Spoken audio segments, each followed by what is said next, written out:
And then the bench of that day, the lawyers and the judges and the Pharisees and Sadducees, they sat there and వాళ్ళు పేతురు మాట్లాడినప్పుడు విని అన్నారు, అసలు who are they? Who is their rabbi? ఎందుకంటే అక్కడ వాళ్ళ రబ్బీ దగ్గర ఏ రబ్బీ దగ్గర కూర్చుంటే వాళ్ళంత గ్రేట్ అని అర్థం. సో వీళ్ళు ఎవరు అసలు? వీళ్ళు విద్య లేని పామరులు కదా. They were illiterate fishermen. And వాళ్ళకున్న జ్ఞానము అది చూసి వాళ్ళని చూసి ఏమనుకున్నారంటే, they were with Jesus.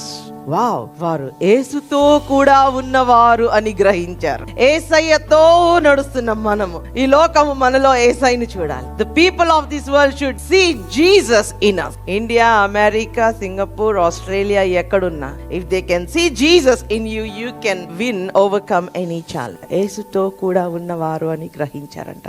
So ఆ రోజున వాళ్ళు ఒక కుంటివాణిని స్వస్థపరుస్తారు. మా దగ్గర వెండి బంగారములు లేవు గాని, we don't have silver and gold, but we will give you what we have. In the name of Jesus, rise up and walk.